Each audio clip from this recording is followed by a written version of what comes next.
Praise the lord. అందరికీ దేవుని నామములో వందనములు. మరి మనం ఆరాధనలోకి వెళ్ళే ముందు మన యొక్క పరిశుద్ధమైన బైబిల్ చదవబడుతూ బైబిల్ వల్లే పాల్గొన్నాం. గ్రంథ వాగ్దానంబులన్నీ మావి, ప్రతి వచనము అక్షరము తన దివ్య ప్రేమ వాగ్దానంబులు.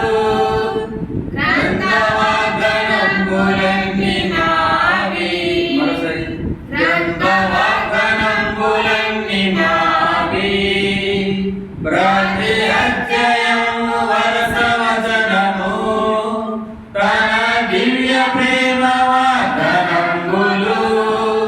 గ్రంథ వాగ్దానంబులన్నీ మావి. సమయంలో మనము ఆరాధనకు వెళ్ళేందుకు మనము ఆరాధన విషయాలను చూసుకొని ఆరాధనకి వెళ్దాము. అయితే ఈ సమయంలో పరిశుద్ధమైన బైబిల్లో రూతు అనే ఒక ఉంది. మరి రూతు 4 అధ్యాయాలు అయితే అందులో మొదటి అధ్యాయము ధ్యానిస్తూ అందులో కొన్ని ముఖ్యమైన విషయాలు చూసుకొని మనం ఆరాధనలో చెప్పాలని మరి రూతు గ్రంథం నుండి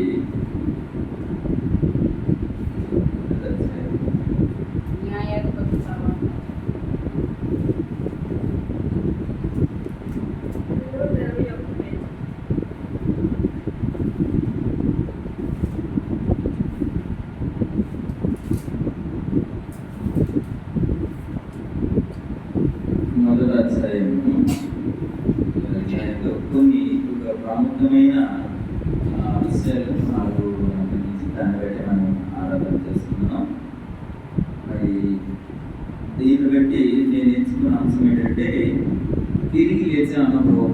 అంటే ఋతు గ్రంథము 4 అధ్యాయాలు మొదటి అధ్యాయంగా మనము పూర్తిగా మొదటి అధ్యాయం అంతా మనం చదివినట్లయితే మనం కనిపించే అందులో అంశం ఏంటంటే తిరిగి లేచే అనుభవం గురించి నేను ఎందుకంటే దేవుడు నాతో మాట్లాడుతుండగా నేను భావిస్తూ ఆ యొక్క అంశాన్ని నేను తీసుకున్నాను. మరి రూతు ఎవరు అని అంటే ఆమె మోయాబు దేశం చెందిన ఒక స్త్రీ. అంటే మోయాబు దేశం అంటే తండ్రి ఎవరు పేరు పెట్టిన దేశం అన్నమాట. అది లోతు నుండి వస్తుంది తర్వాత విషయము. అయితే రూతు అంటే విగ్రహారాధికురాలు. అంటే ఆమె కాదు కానీ ఆ దేశంతో కూడా అదే అన్నమాట, విగ్రహంలో కొనేవాడు. అయితే ఎందుకు ఒక అన్య స్త్రీ నుండి అన్య స్త్రీని గురించి మన బైబిల్ గ్రంథంలో గొప్పగా చెప్పుకుంటున్నాము అంటే అటువంటి స్త్రీ నుండి మనం ఆరాధిస్తున్న యేసుక్రీస్తు ప్రభువు వారు వచ్చారన్నమాట. ఇది కారణం అన్నమాట. మనము రూతు గ్రంథాన్ని మన ధ్యానించిన కారణం ఏంటంటే అంటే ఎందుకంటే రూతు దేవుని అడిగినటువంటి స్త్రీ అయినప్పుడు దేవుని అడిగిన దేశం నుండి వచ్చినప్పుడు దేవుడు తనని వాడుకొని తన ద్వారా మనకు దేవాది దేవుడిని యేసుక్రీస్తు ప్రభువుని మనకి పరిచయం చేసినటువంటి గ్రంథం. కాబట్టి రూతు గ్రంథాన్ని మనం ధ్యానించుకున్నాం. అసలు రూతు ఎవరు అంటే మనం తెలుసుకున్నాము. అయితే రూతు ఎక్కడ మన పరిచయం అయ్యేది, ఎలా పరిచయం అయ్యేది కూడా మనము తెలుసుకున్నాం. అయితే మొదటి అధ్యాయము ఒకసారి మనము చదువుకున్నాం. 1:1 చూద్దాం. న్యాయాధిపతులు ఏలిన దినముల యందు దేశములు కరువు కలుగగా యూదా బెత్లెహేము నుండి ఒక మనుష్యుడు తన భార్యను తన 2 కుమారులను వెంట పెట్టుకుని మోయాబు దేశమున కాపురు ఉండేటకు వెళ్ళాను. ఆ మనుషుల పేరు ఎలీమెలెకు, అతని భార్య పేరు నయోమి, అతని 2 కుమారుల పేర్లు మహలోనే తెలియను. వారు యూదా బెత్లెహేము వారైన ఎఫ్రాతీయులు వారు మోయాబు దేశమునకు వెళ్ళి అక్కడ కాపురం ఉండేది. చాలా తర్వాత చివరిగా 22వ వచనం కూడా చదువుతాం. 22వ వచనం. అట్లు నయోమియు ఆమెతో కూడా మోయాబురాలైన రూతు అనే ఆమె కోడలను మోయాబు దేశము నుండి తిరిగి వచ్చేది. వారిద్దరు యవల కొంత ఆరంభంలో బెత్లెహేముకు చేరిరి. అంటే దీన్ని బట్టి నాకు అర్థమైంది అంటే వీరు వారు ఎలాంటి స్థితిని ఆశించి వెళ్ళారో తిరిగి ఏ రీతిగా మళ్ళీ దేవుని యొక్క చేరుకునే వారు అభివృద్ధి పొందారు అన్న దాని మీద మొదటి.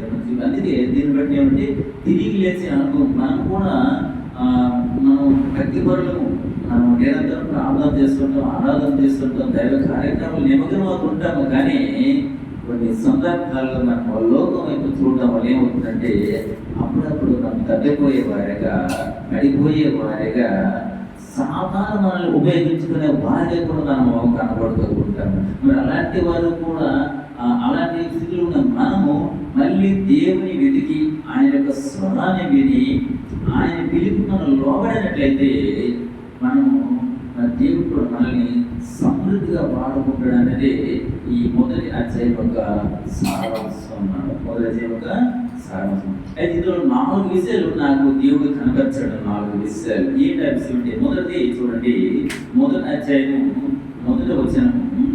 న్యాయాధిపతులు ఏలిన దినముల యందు దేశములో కరువు కలగగా యూదా బెత్లెహేము నుండి ఒక మనుషుడు తన భార్యను తన 2 కుమారులను వెంట పెట్టుకొని మోయాబు దేశమున ఆపురుకు వెళ్ళారు. ఇందులో చూసినట్లయితే మొదటి కరువు అనే మాట మనకి కనిపిస్తుంది. కరువు, ఆ కరువు కర్తలు ఎక్కడికి వెళ్ళారట? మోయాబు దేశమునకు వారు కాపురుకు వెళ్ళారన్నమాట. మరి ఈ లోకంలో మనం చూసినట్లయితే చాలా మంది కూడా జీవనోపాధి నిమిత్తమై తన సొంత ఊరిని, సొంత దేశాన్ని విడిచిపెట్టి వేరే దేశాలకు వెళ్ళడము, లేదా వేరే రాష్ట్రాలకు వెళ్ళడము, వేరే జిల్లాలకు వెళ్ళడం కారణం ఏంటంటే కరువు, శ్రమలు. అంటే ఇక్కడ కరువుకి సాదృశ్యం మనము శ్రమలని చెప్పుకోవచ్చు, శ్రమలని కూడా మనము చెప్పుకోవచ్చు. అయితే దేవుడు నమ్ముకునే వారికి శ్రమలు ఉండవు అని చెప్పడం తప్పు.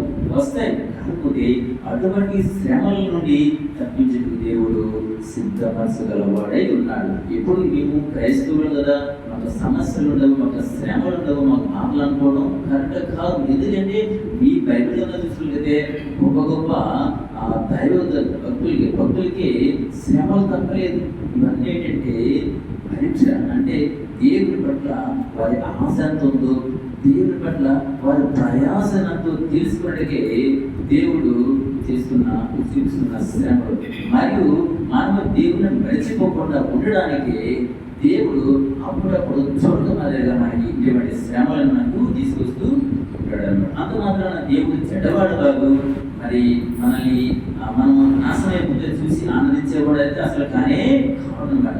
అయితే ఆ శ్రమలలో అటువంటి పరిస్థితులు మనము దేవుడిని దించేవారిగాను, దేవుడిని మరిచేవారిగాను, దేవుడిని విడిచిపెట్టిన వారిగా నేను చూస్తున్నాను. మరి నా అనుభవం అయితే చాలా మందిని కూడా, అంటే నా తర్వాత దేవుడు ఎరిగిన కొంతమంది కూడా లోకాన్ని చూసి, ఆ లోకంలో ఉంటున్న శ్రమలను, ఆ లోక ఆశలకు లోబడి లోకంలో కొన్ని కండిషన్లను భరించలేక దేవుని విడిచిపెట్టి మళ్ళీ లోకంలోకి వెళ్ళిపోయిన పరిస్థితులు కూడా నేను చూస్తూ వచ్చున్నాను. కాబట్టి ఇక్కడ ఫస్ట్ ఏం చెప్తుంటే కరువు అంటే శ్రమ. అంటే శ్రమ అంటే ఉదాహరణకి కులం ఉంది అన్నమాట. కులకు కట్టుబాటు ఉంది. అంటే మన కులం వాళ్ళతో మన సంబంధం పెట్టుకోవాలి. ఎవరైనా ఈ కులాన్ని ధిక్కరించి వేరే కులం వారితో సంబంధం పెట్టుకున్నట్లయితే వారిని ఈ ఊరు నుండి ఈ ప్రాంతం నుంచి వారిని వెలివేస్తామని కట్టుబాట్లు ఉండేవారు. అటువంటి పరిస్థితులు భయపడి దేవుడు విడిచిపెట్టే వారు కూడా ఉన్నారన్నమాట. అంతేకాదు కుటుంబంలో కూడా నువ్వు క్రైస్తవుడు, ఓకే, నీకు కాదనలేదు, కానీ నువ్వు క్రైస్తవుడు అయినప్పటికీ నువ్వు మన కులం అమ్మాయినే నువ్వు పెళ్లి చేసుకోవాలా, మనకు సంబంధించిన అమ్మాయినే నువ్వు పెళ్లి చేసుకోవాలన్నా ఇటువంటి ఆంక్షలను బట్టి కొంతమంది ఏం చేస్తారంటే దేవుడు విడిచిపెట్టే వారిగా ఉంటున్నారు అన్నమాట. కాబట్టి ఇక్కడ కూడా దేవుడు వీళ్ళు ఎక్కడి నుంచి వచ్చారంట చూడండి ఒకసారి.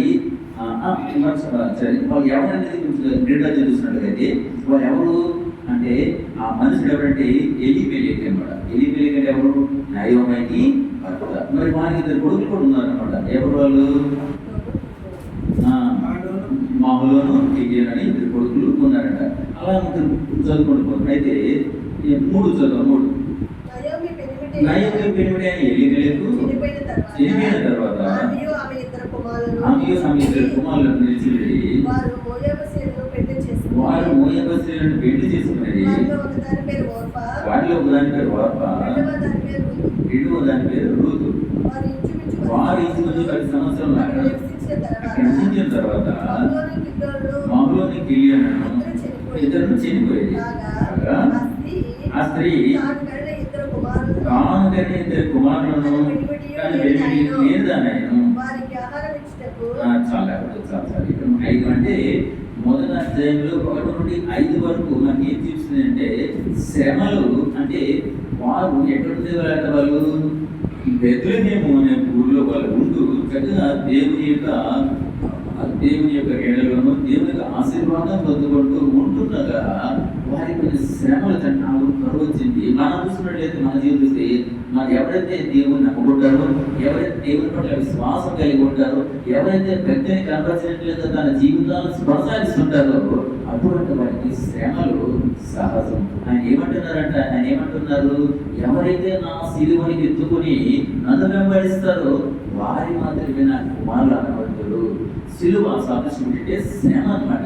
అంటే మనం ఆయన శ్రమను భరించలేనప్పుడు, ఆయన కష్టాన్ని మనం చూడడానికి ఇష్టపడలేనప్పుడు మనం ఆయన పిల్లలుగా మనము గుర్తించబడమని దేవుడి వాక్యం ద్వారా మనకి సెలవిస్తూ వస్తున్నాడు. కానీ అక్కడ వారు కూడా ఆ శ్రమలను తట్టుకోలేక, వారు కూడా పరిస్థితులను అధిగమించలేక కరువు అన్న నెపంతో వారు ఏం చేశారంటే మనం పలానా దేశం వెళ్ళి అక్కడ సమృద్ధిగా ఉంటుంది, అక్కడ అన్ని రకాల అనుకూలంగా ఉంటాయి, అక్కడ కొంత మనం సంపాదించుకొని అక్కడ హాయిగా ఉండొచ్చనే ఒక సొంత తలంపుతో వారు ఏం చేశారంటే తన దేవుని ఆశీర్వదించగల ఒక దేశాన్ని బెత్లెహేము నుండి వారు ఏం చేశారంటే వేరే దేశం ఉంటే ఎక్కడ కనుక మోయాబు దేశం వారు వెళ్ళవలసి వచ్చింది. మరి మోయాబు దేశం అంటే ఎలాంటిదంటే తెల్లెవరో తెలియనటువంటి దేశం అన్నమాట.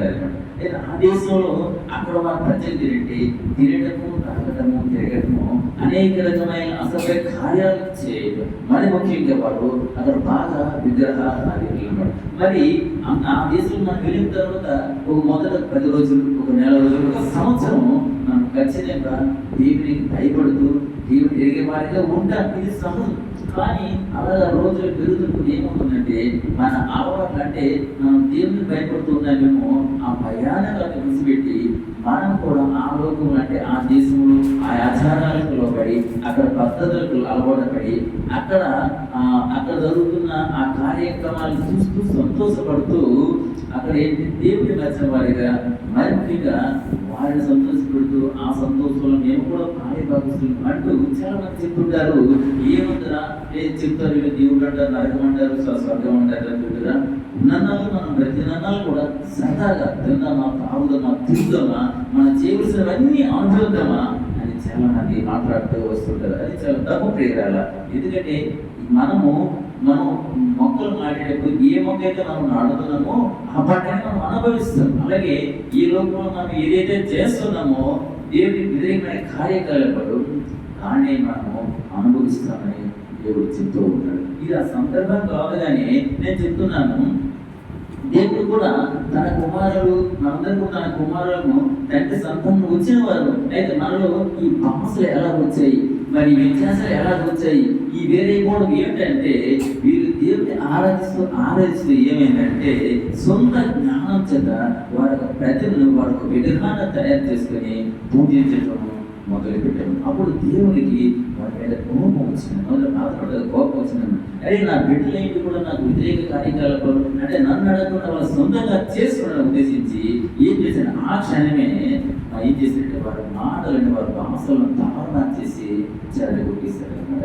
ఇది జరిగింది. ఇది మనకి సందర్భం కాదు కానీ చెప్తారంటే మన దేవుని పిల్లల మీద మనము ఆయన అనుసరిస్తూ ఆయనకు భయపడుతూ ఆయనకే మనము ఏం చేయాలని ఆరాధించాలి తప్ప కానీ వేరే దాన్ని మనం చూడటం కానీ ఆరాధించడం మనము చేయకూడదు.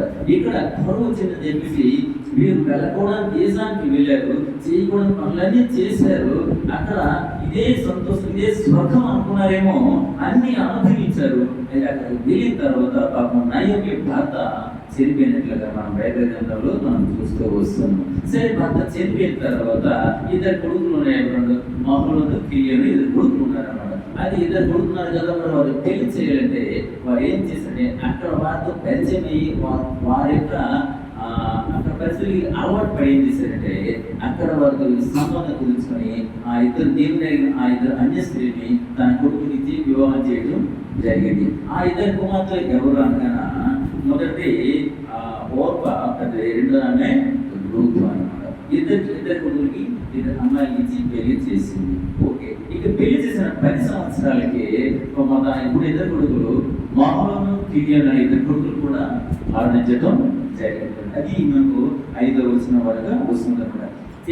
అప్పుడు దానికి దేవుడు గుర్తొచ్చాడు, పశ్చాత్తాపం కలిగింది. అయ్యో, సమృద్ధి గల దానిని నేను సమృద్ధి గల దేశం నుండి నా దేవుని విడిచిపెట్టి మరి నేను బ్రతుకు అంటే సంతోషాన్ని ఆశించి ఏదో ప్రతిఫలాన్ని ఆశించి ఈ దేశానికి వచ్చానే, వచ్చిన కొద్ది రోజులకే నా భర్తను కోల్పోయాను.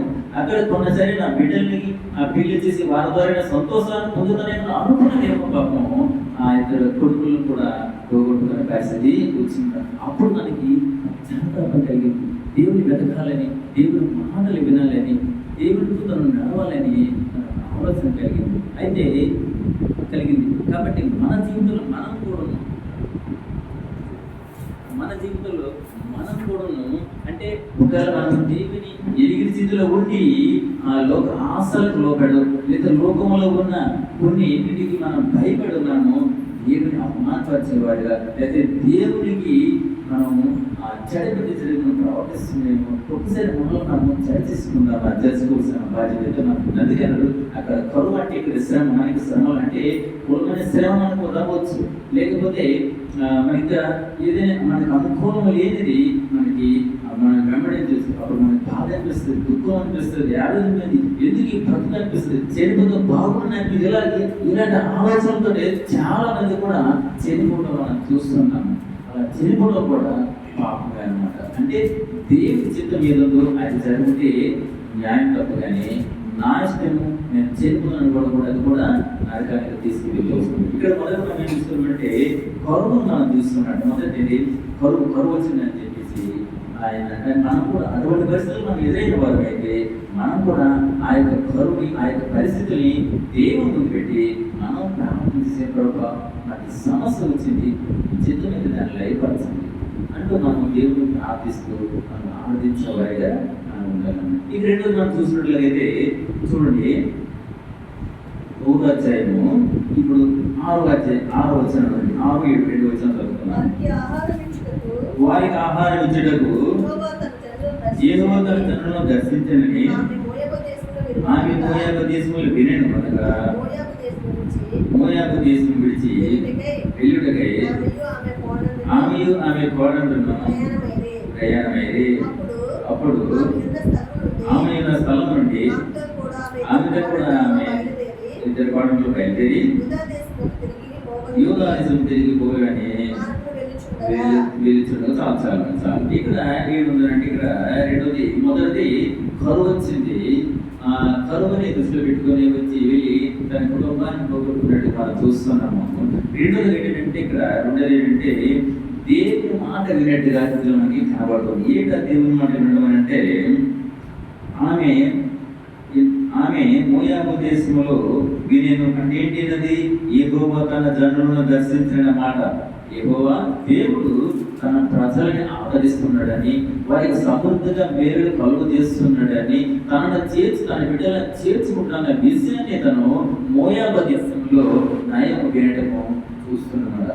ఆ విన్న తర్వాత తను ఏం చేసిందంటే, లేదు నా తిరిగి నా దేవుని నుండి నాకు పిలిపి వచ్చింది, లేకపోతే దేవుని యొక్క స్వరం నేను విన్నాను అన్న ఉద్దేశంతో తను ఏం చేసిందంటే, మళ్ళీ తిరిగి ఈ మోయాబు దేశం నుండి తన దేశం నుండి బెత్లెహేముకు తన కోడలను తీసుకువెళ్ళటము మనం చూస్తూ వస్తాను. అంటే చూస్తూ వస్తున్నాం అంటే మొదటి శ్రమ చెందిన వచ్చారు. రెండోదండి, దేవుని మాటకి లోపడాలి, ఆవిడ మాట వినడానికి మనం ఇష్టపడాలి. ఈ దినాల్లో మనం శ్రమలో ఉన్నప్పుడు, మనం దుఃఖంలో ఉన్నప్పుడు, బాధలో ఉన్నప్పుడు దేవుని స్వరం అప్పుడప్పుడు వినిపిస్తూ ఉంటుంది. అయితే దాన్ని మనం లెక్క చేయటం లేదు, దానిని మనం నిర్లక్ష్యం చేస్తూ ఏమవుతుందంటే మనకు జరగవలసిన ప్రతిదానికి మనమే కారణమవుతూ వస్తుందన్నమాట. అయితే మన పాపలే మనం కారణం అనే విషయం మనం మర్చిపోయి దేవుని నిందించటము లేదా దేవుని మనము అవమానపరిచే విధంగా మనం జీవించడం చేస్తూ వస్తున్నాం. అలా చేయకూడదని మనము ఈ బైబిల్ ఉంటున్న ఈ రూతు గ్రంథం బట్టి మనము అర్థం చేసుకున్న వారిగా ఉంటున్నాం. మొదటి శ్రమ వచ్చేని ఆయన పడుకున్నాం, దేవుని యొక్క స్వరాన్ని వినగలిగింది, ఆ స్వరాన్ని పసిగట్టింది. నా దేవుడు నన్ను ఆదరిస్తాడు, నా దేవుడు నన్ను సంతోషపరుస్తాడు, నన్ను సమృద్ధిగా మళ్ళీ నన్ను దీవిస్తాడని తన ఆలోచన చేసి ఆయన మాట విని లోబడి తిరిగి కోటలను తీసుకొని తన దేశానికి వెళ్ళడానికి తను ఇష్టపడుతూ వచ్చింటాను. ఇది రెండోది. మరి ఇక మూడోది చూసుకున్నట్లయితే తీర్మానం గురించి ఉంటుంది. చూడండి, రూతు గ్రంథము 16-17 రెండు వచనాలు. అందుకు ఋతు నా వెంబడి రావద్దనియు నన్ను విడిచి పెట్టమనియు నన్ను బ్రతిమాలి కొనవద్దు. నువ్వు వెళ్ళి చోటకి నేను వచ్చేదను, నీవు నివసించిన చోటనే నేను నివసించెదను. నీ జనమే నా జనము, నీ దేవుడే నా దేవుడు. నీవు మృతి పొందు చోటను నేను మృతి పొందెదను, అక్కడనే పాతి పెట్టబడను. మరణం తప్ప మరి ఏదైనా నన్ను ప్రత్యేకించిన ఎడల యెహోవా నాకు ఎంత కీడైనా చేయుగాక అనెను.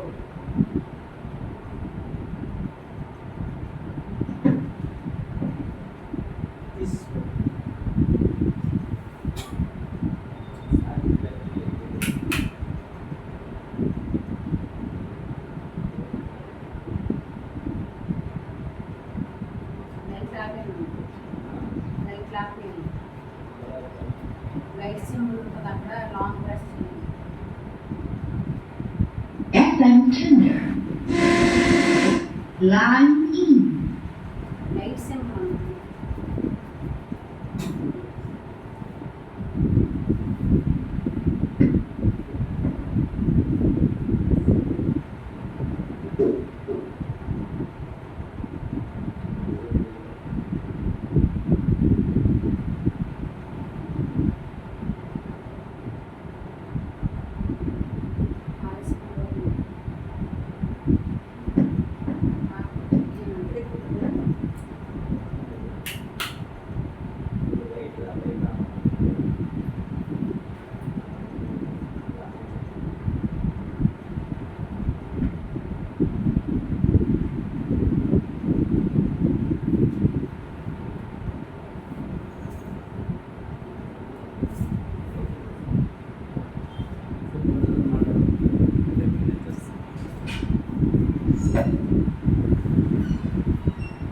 అయితే రెండోది మనం చూసినట్లయితే రెండోది చూసుకున్నట్లయితే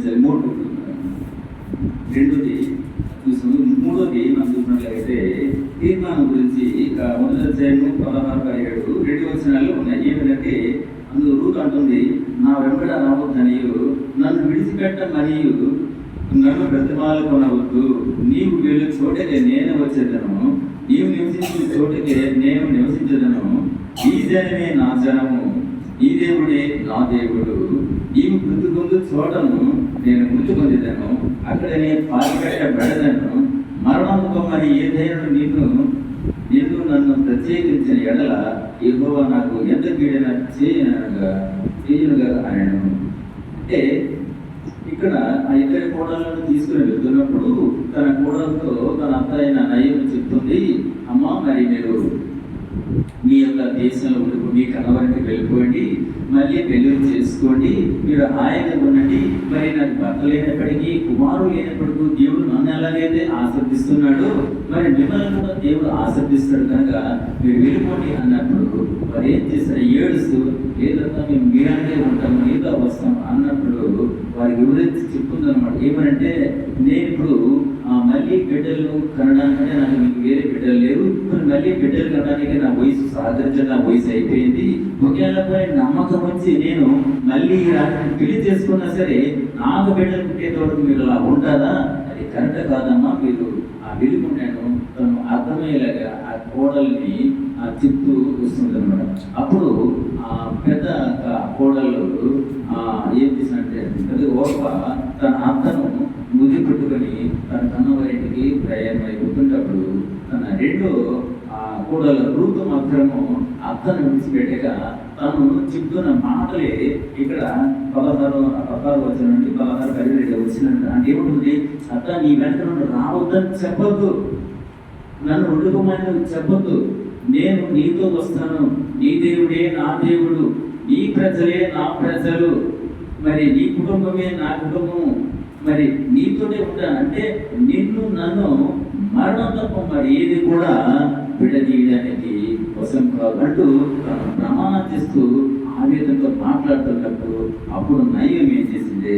సరే కనుక కూడా వచ్చి ఆమెకు మనసు కుదిరిందనుకుని నయం తెలుసుకున్నప్పుడు అందరూ వచ్చి ఆమెతో మాట్లాడటం అంటే ఎప్పుడైతే తను తీర్మానం చేసుకుందో, అంటే నాకు శ్రమ వచ్చినా బాధ వచ్చినా ఎలాంటి పరిస్థితి ఎదురై వచ్చినా సరే నీతోనే ఉంటాను, మరి నీ మాటే పెట్టాను, మరియు నీ దేవుని నేను పూజిస్తాను, మరి నీ కుటుంబాన్ని నేను ప్రేమిస్తాను, నీ జనంతో కలిసి ఉంటానని తను ఎప్పుడైతే తీర్మానించుకొని గట్టిగా మాట్లాడాడో అప్పుడు నయోమి తనని బలవంతం చేయగా సరే అంటూ తన కోడలైన రూతును ఈ నయోమి తీసుకొని రావడం మనము బైబిల్లో చూస్తున్నాం.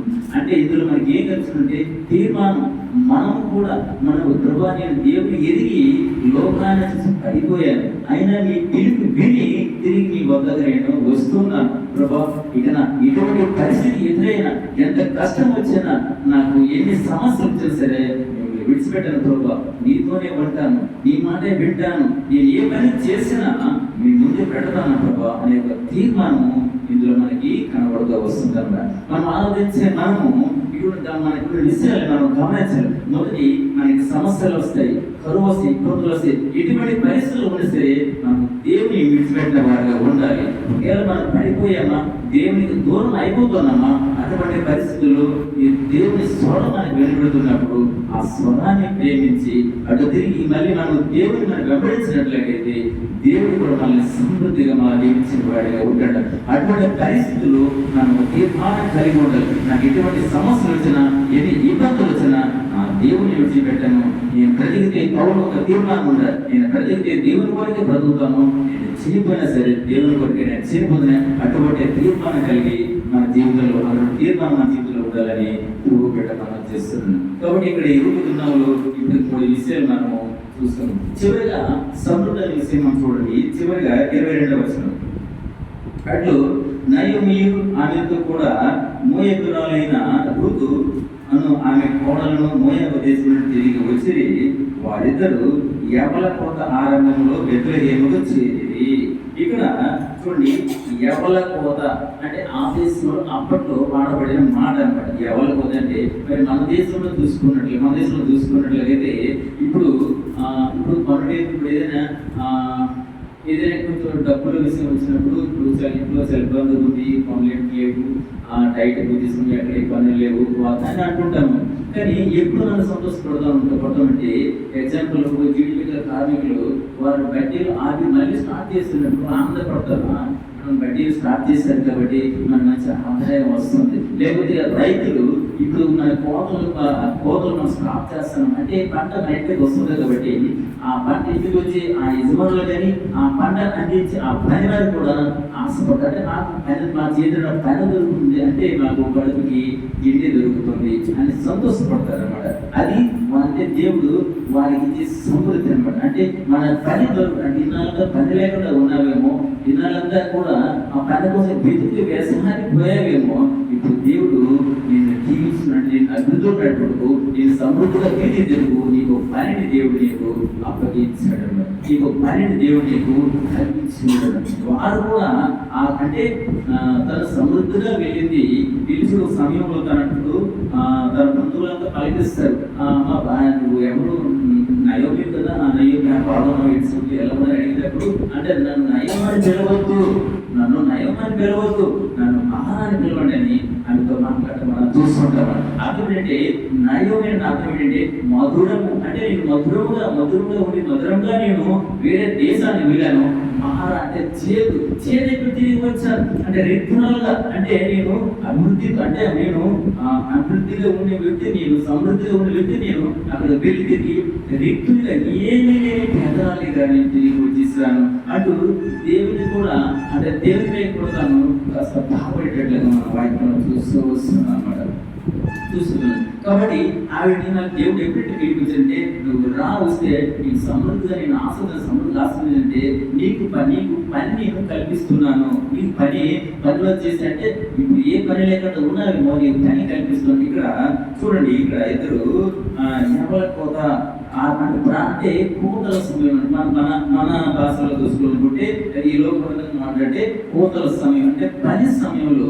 అంటే ఇప్పుడు చాలా మంది అంటే కొంతమంది అంటారు ఇక్కడ మాకు పని పట్టలేదు, మరి మీ కూడా వచ్చేస్తాము, మరి ఏదైనా పని చూడంటే మనం ఏమంటారంటే అరే ప్రస్తుతానికి మన ఊర్లో కూడా ఇక్కడ జీడిపిక్కలు కట్టేలు కట్ చేయడం లేదు, మరి ఇక్కడ వ్యవసాయ పనులు కూడా లేవు, కొంచెం కష్టంగా ఉంది. కాబట్టి ఆ సమయం వచ్చినప్పుడు అంటే ఆ ఫ్యాక్టరీలో పనిచేస్తున్నప్పుడు లేదా వ్యవసాయ పనులు ప్రారంభించినప్పుడు మేము కబురు పెడతాం, మీరు వద్దురు, కానీ అప్పుడు మీ చేతిలో పని ఉంటుంది.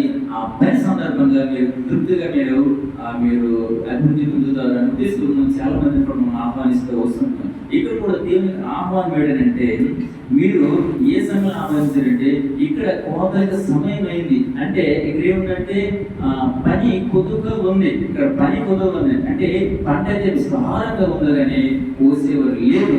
కాబట్టి అటువంటి సమయాలు మిమ్మల్ని ఆహ్వానిస్తున్నాను, ఎందుకంటే అందులో మీరు పని చేయడం వల్ల మీరు అభివృద్ధి పొందుతారు, మీరు ఆ ప్రతిఫలం అనుభవిస్తారని దేవుని యొక్క ఉద్దేశాన్ని ఎరిగి వాడు ఏం చేస్తారంటే వాళ్ళ మోయ ఉద్దేశం తిరిగి రావడం మనము చూస్తూ వస్తున్నాం. మరి మన జీవితాల్లో కూడా మనకి సమస్యలు వస్తున్నప్పటికీ, ఇబ్బందులు కలుగుతున్నప్పటికీ, మనకి ఇంట్లో సమస్యలు వస్తాయి.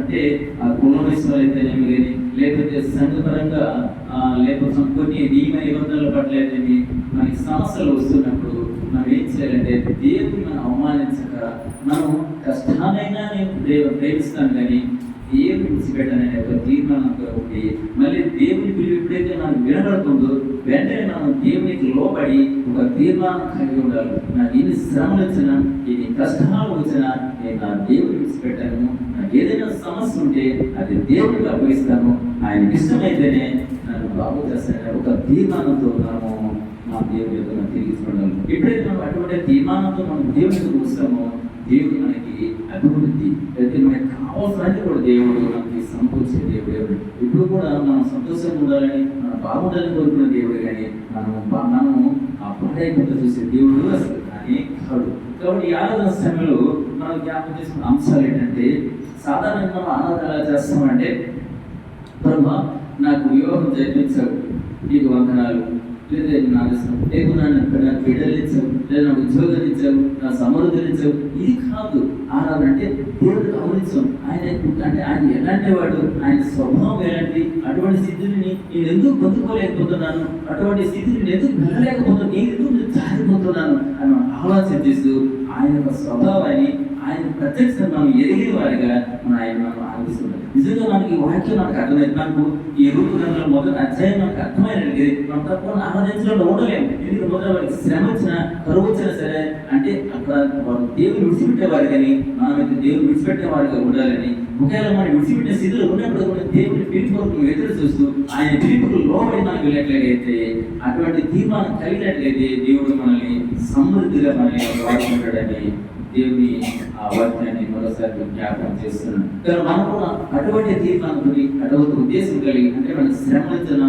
లేదా మనకి ఎటువంటి ఇబ్బందులు కలిగినా సరే దేవుని పిలుపు మనం లోపడగొట్టాలి. ఉండాలి. అటువంటి తీర్మానం కలిగితే దేవుడు తప్పగా మనల్ని జీవిస్తాడని ఈ సమయంలో నేను తెలియజేస్తున్నాను. మరి మనం ఆరాధించే ముందు కూడా ఒకసారి మన అంశాలను మనం జ్ఞాపకం చేసుకొని ఏ రీతి మనం మనకు సమస్యలు చేయని చెప్తున్నాను కృంగిపోకుండా మనకి ఏమంటే దేవుడే మనల్ని పరీక్షిస్తున్నాడు లేకపోతే దేవుడే మన పట్ల అంటే మన బాధలకు సంతోషపడుతుండని చెప్పి మనం భావించకుండా మనం దేవుడికి లోపడనట్లయితే దేవుని మాట మన విజయం చూపించినట్లయితే దేవుడు కూడా మనకి సమృద్ధి కలుగు చేస్తారు. చూసారా, ఆయన కరువు వచ్చిందని ఏమి వాళ్ళకు వేరే దిశ వెళ్ళిపోయినప్పటికీ మళ్ళీ వాళ్ళని తన దేశాన్ని పిలిపించుకొని తన దగ్గర పిలిపించుకొని సమృద్ధి కలుగు చేయడానికి పంటల సమయంలో కోత సమయంలో వాడిని పిలుచుకుంటూ వారిని ఆస్వాదించిన దేవుడు మనల్ని కూడా ఆస్వాదిస్తారని మనం గ్రహించి మనందరం కూడా ఆరాధన చేసేవాడిగా ఉంటాం. దేవుడి వాక్యాన్ని దీవించిన కాక.